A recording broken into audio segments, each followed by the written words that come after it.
Assalamualaikum warahmatullahi wabarakatuh. Saya ucapkan terima kasih kepada Anda yang telah klik di video saya ini. Mudah-mudahan Anda bertambah sehat dan baik-baik saja. Pada video kali ini kita akan membicarakan hubungan antara Presiden Indonesia yang ke-7 dan Presiden Indonesia yang ke-8. Jadi Presiden Indonesia yang ke-7 itu bernama Joko Widodo, yang lebih disingkat dengan Jokowi. Sementara Presiden Indonesia ke-8 itu bernama Prabowo Subianto. Jadi Jokowi dan Prabowo ini pada 2014 dan 2019 mereka itu sebenarnya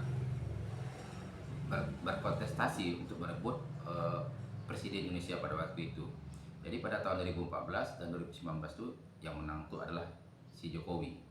Yang menariknya pada 2019 kemarin si Jokowi ini mengajak Prabowo masuk ke kabinet, dan yang Prabowo pun tidak keberatan untuk tampil atau bergabung ke kabinet. Jadi mereka waktu itu berada di suatu perahu gitu.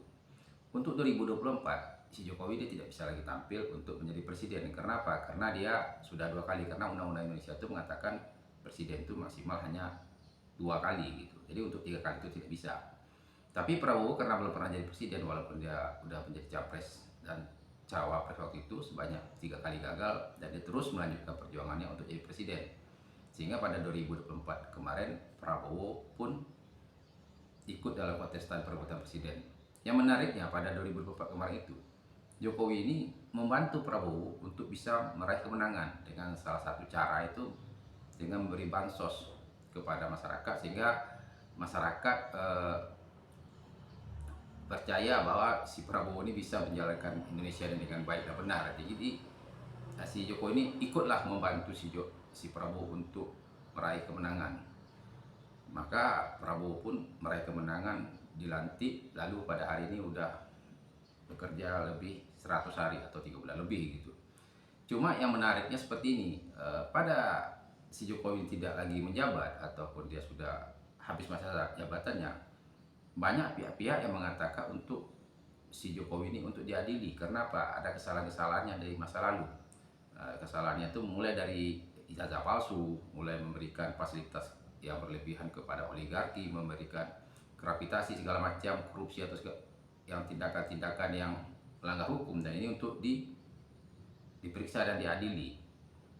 Nah, inilah yang sekarang ini yang lagi marak di masyarakat, supaya si Jokowi untuk diadili. Lalu timbul pertanyaan, apakah Prabowo dia akan membiarkan keadaan seperti ini, atau dia akan memberikan jalan hukum, ataupun dia akan ikut pula menghukum Jokowi. Arti kata dia akan menguatkan pula hukum, menguatkan aparat untuk menghukum Jokowi. Ini tentu satu jadi pertanyaan. Memang kalau kita lihat sejarah di Indonesia ini, ada beberapa presiden yang banyak permintaan daripada masyarakat untuk dihukum, tetapi tidak jadi dihukum. Kalau kita lihat dulu Soekarno, setelah dia tidak menjabat lagi, banyak pihak ingin Soekarno untuk diadili, untuk diselesaikan secara hukum, tetapi tidak jadi gitu. Karena waktu itu dilindungi oleh orang yang menggantikannya itu, yaitu Soeharto. Setelah Soeharto berkuasa selama 32 tahun dan banyak juga terjadi kesalahan-kesalahan, dan banyak juga pihak untuk Soeharto dihukum setelah dia tidak menjabat lagi. Tetapi karena waktu itu Soeharto ini dia punya orang-orang yang masih banyak di pemerintahan, dan Partai Golkar waktu itu salah satu partai yang dia bina itu Soeharto, atau jadi pembina Partai Golkar, sehingga orang-orang Partai Golkar ini dulu banyak untuk membackup Soeharto untuk supaya jangan diadili atau dilakukan proses hukum. Jadi dua presiden terdahulu itu, Soekarno dan Soeharto, itu banyak juga pihak-pihak atau masyarakat yang ingin untuk mereka diadili gitu. Kalau memang keadaannya dia bersalah, dia akan dihukum, tetapi ternyata tidak jadi gitu. Jadi timbul pertanyaan, apakah Jokowi ini bisa diadili? Ya tentu bisa kalau aparat hukum mau untuk menjalankannya. Karena si Jokowi ini dia tidak mempunyai partai, sehingga orang untuk membackup dia itu boleh katakan tidak ada. Dia hanya berharap kepada Prabowo yang telah dia usahakan tadi menang untuk bisa membackup dia setelah dia tidak menjadi presiden. Cuma Prabowo pun tidak bisa juga secara sendiri untuk membackup dia, karena tuntutan masyarakat tuh gitu besar gitu. Seandainya Prabowo tidak mau atau dia membackup si Jokowi untuk tidak diadili atau tidak ada proses hukum, maka berkemungkinan nanti masyarakat yang akan menghukum Jokowi sendiri. Ini jadi suatu hal yang tidak menarik juga.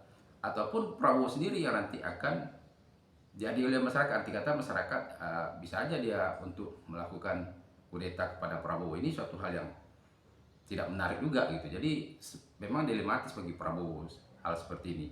Jadi tentu seharusnya ya dia harus bersikap secara fair aja gitu. Memang kalau seandainya si Jokowi itu bersalah secara hukum, ya dihukum aja sesuai dengan kesalahan dia. Jangan berlebihan gitu. Cuma jadi permasalahan Indonesia ini kan sekarang banyak orang yang tidak suka dengan Jokowi ini, sehingga kesalahan Jokowi ini berlebih jadi ya. Jadi si Jokowi ini seolah-olah dia eh, banyak kesalahan, tetapi diperbanyak lagi dengan tuntutan-tuntutan yang disampaikan oleh pihak-pihak yang tidak suka sama dia gitu. Jadi kalau kita sebagai warga negara, sebagai masyarakat sipil, sebagai orang awam, ya kita serahkan kepada proses hukum secara baik dan benar aja gitu, sesuai dengan prosedur yang berlaku gitu.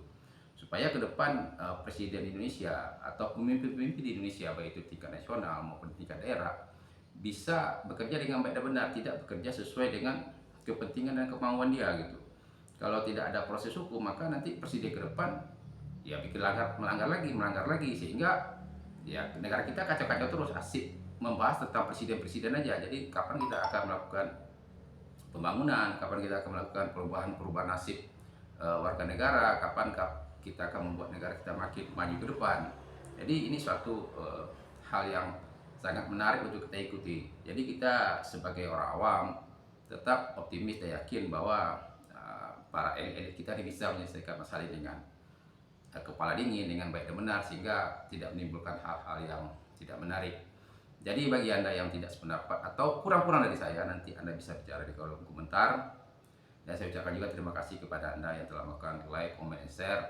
Mudah-mudahan Anda bertambah sehat dan baik-baik saja. Assalamualaikum warahmatullahi wabarakatuh.